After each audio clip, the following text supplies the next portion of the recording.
नमस्कार, मी प्रिया काळे. तरुण भारतच्या न्यूज बुलेटिन मध्ये आपल्या सर्वांचं स्वागत. आता पाहूया ठळक घडामोडी.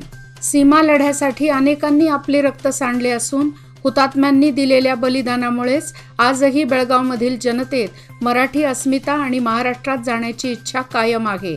यापुढेही बेळगाव, कारवार, निपाणी, बिदर, भालकीसह संयुक्त महाराष्ट्र होण्यासाठी लढा नव्या जोमानं सुरू ठेवण्याचा निर्धार आज हुतात्म्यांना अभिवादन करताना करण्यात आला. 1986च्या कन्नड सक्ती विरोधी आंदोलनातील हुतात्म्यांना हिंडलगा येथील हुतात्मा स्मारक येथे आज सकाळी आदरांजली वाहण्यात आली. यावेळी समितीचे पदाधिकारी व मान्यवर उपस्थित होते. पॅन कार्डला आधार लिंक करण्यासाठी केवळ 1 महिना शिल्लक असून 30 जून शेवटची तारीख असेल. केंद्र सरकारने पॅन सोबत आधार कार्डला लिंक करण्याची 31 मार्चची डेडलाईन दिली होती. मात्र नागरिकांची गैरसोय होत असल्याच्या तक्रारी मोठ्या प्रमाणात आल्यामुळे 30 जून 2023 पर्यंत मुदतवाढ देण्यात आली होती. आता 30 जूनची डेडलाईन जवळ येत असून नागरिकांनी भुर्दंड टाळण्यासाठी या तारखेपर्यंत पॅन कार्ड आधारशी लिंक करण्याची गरज आहे.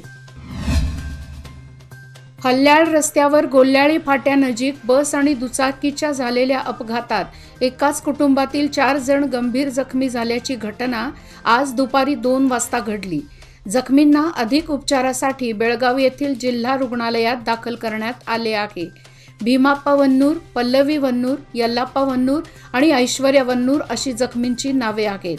दरम्यान अपघातस्थळी अँब्युलन्स 1 तास उशिरा आल्यामुळे जखमींना वेळेवर उपचार मिळू शकले नाहीत. त्यामुळे संताप व्यक्त होत आहे.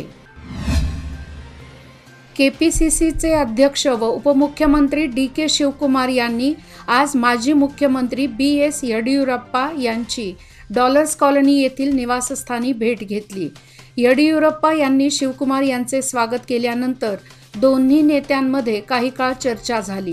पत्रकारांना मात्र या चर्चेदरम्यान परवानगी देण्यात आली नाही. महाराष्ट्रासह कर्नाटकातील लाखो वारकऱ्यांचे वैष्णवांचे श्रद्धास्थान पंढरपूर हे आहे. या पंढरपुराची ओढ आषाढी एकादशीची आस वारकऱ्यांना लागून राहिली आहे.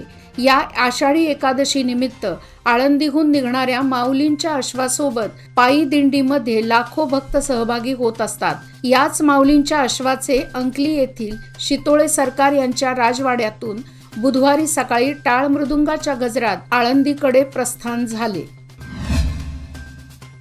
जून उजाडला तरी पावसाने अद्याप अपेक्षेप्रमाणे हजेरी लावली नाही. अर्थातच शहरावर पाणी टंचाईचे संकट दिसत असून शहराला पाणी पुरवठा करणाऱ्या राकसकोप जलाशयाने तळ गाठला आहे. दरम्यान जलाशयातील पाण्याची पातळी व परिस्थिती जाणून घेण्यासाठी महापौर व उपमहापौरांनी आज अधिकाऱ्यांसह राकसकोप जलाशयाची पाहणी केली. तसेच तुरमुरी कचरा डेपोलाही भेट दिली.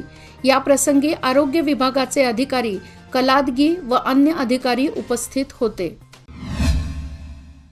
शेळ्या मेंढ्यांना विविध रोगापासून दूर ठेवण्यासाठी पशुसंगोपन खात्यामार्फत आंत्रविषार ET लसीकरण मोहीम सुरू आहे. संबंधितांनी आपल्या शेळ्या मेंढ्यांना लस टोचून घ्यावी असे आवाहन खात्याने केले आहे. पावसाळ्याच्या तोंडावर ओल्या चाऱ्यातून विविध रोगाची लागण होते. या पार्श्वभूमीवर खात्याने हा निर्णय घेतला आहे.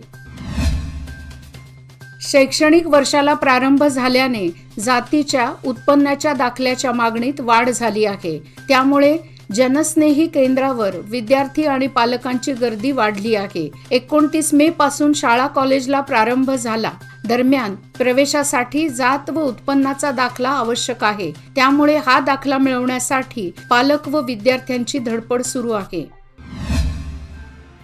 राज्यातील सर्व महिलांसाठी 1 जून पासून पूर्णपणे मोफत बस प्रवास दिला जाणार अशी माहिती परिवहन मंत्री रामलिंग रेड्डी यांनी दिली होती. त्यामुळे महिलांना दिलासा मिळाला होता. मात्र अद्याप ही अंमलबजावणी झालेली नसून बस स्थानकात आलेल्या महिलांना आज तिकीट काढूनच प्रवास करावा लागला.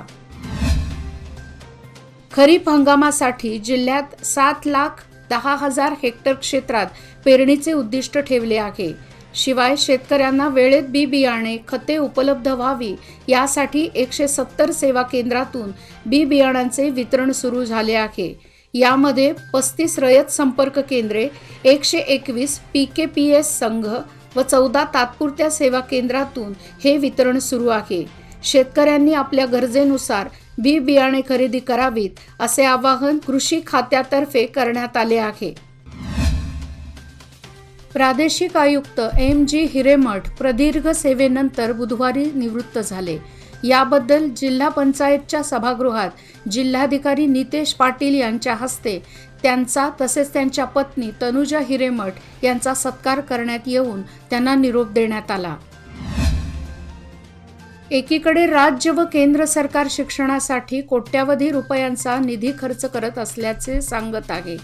असे असले तरी प्रत्यक्षात मात्र सरकारी शाळेत गरजेनुसार शिक्षकांची भरती न केल्याने विद्यार्थ्यांचे शैक्षणिक नुकसान होत आहे. दरम्यान चिकोडी शैक्षणिक जिल्ह्यात प्राथमिक 3792 तर माध्यमिकमध्ये 604 अशा एकूण 4396 शिक्षकांची पदे रिक्त आहेत. तर आता माध्यमिकसाठी 350 तर प्राथमिकसाठी 1673 अतिथी शिक्षकांची भरती करण्याची सूचना जिल्हा शिक्षण उपसंचालकांनी दिली आहे. याचबरोबर आजचे बातमीपत्र इथेच संपले. अधिक माहिती आणि ताज्या घडामोडीकरिता पाहत रहा तरुण भारत न्यूज चॅनल. तसेच आमच्या चॅनलला लाईक, शेअर आणि सबस्क्राईब करायला विसरू नका. आणि विश्वासार्ह बातम्यासाठी दररोज वाचा दैनिक तरुण भारत. धन्यवाद. शुभरात्री.